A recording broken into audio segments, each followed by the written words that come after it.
Video 17, Chapter 16.3. The charm of intellectual analysis will wear out as you go deeper and deeper into it. What a profession! No stress, no competition, no compromise, no pollution, no boss, no targets, no health hazard, I mean cattle grazing. It is possible to wonder at the creation while still not able to understand or appreciate the wisdom behind the goings-on.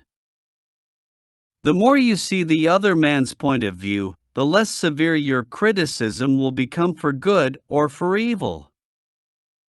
Simplicity has its virtues, also its limits. A certain amount of formal behavior is purposely imposed on high dignitaries. Why flout? Laws are made in the belief that some things are right and others wrong, and that the learned legislators know the difference. Not okay, still Nisi. There are times when you have to keep your knowledge, conscience, intellect, and intuition in abeyance for reasons of safety/peace/harmony.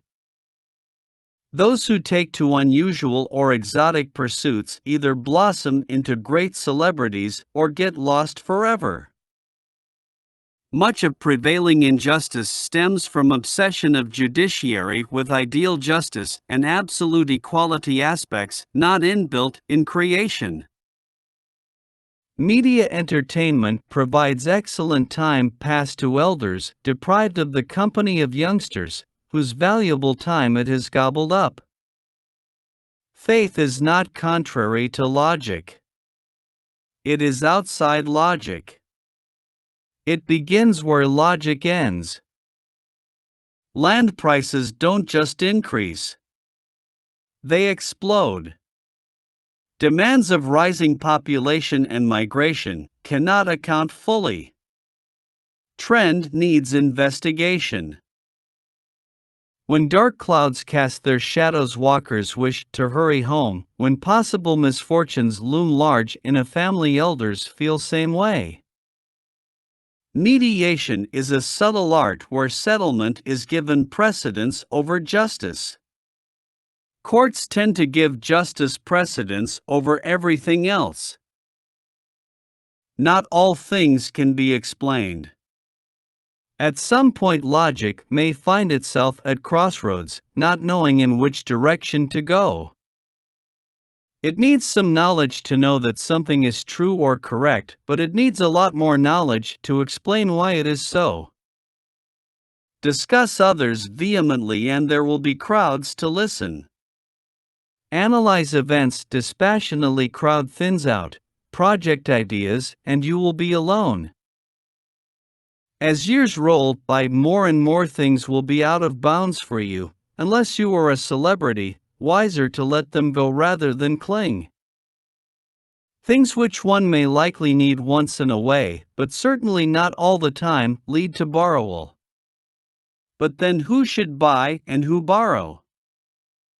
Ideas, however great they may be, need publicity and perseverance in execution.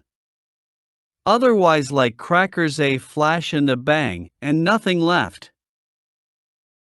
You can only be a passive onlooker to all the injustice you witness in life, but cannot prevent lucky indeed if you don't realize it all. To foam and fret is not a harmless way of letting out your anger.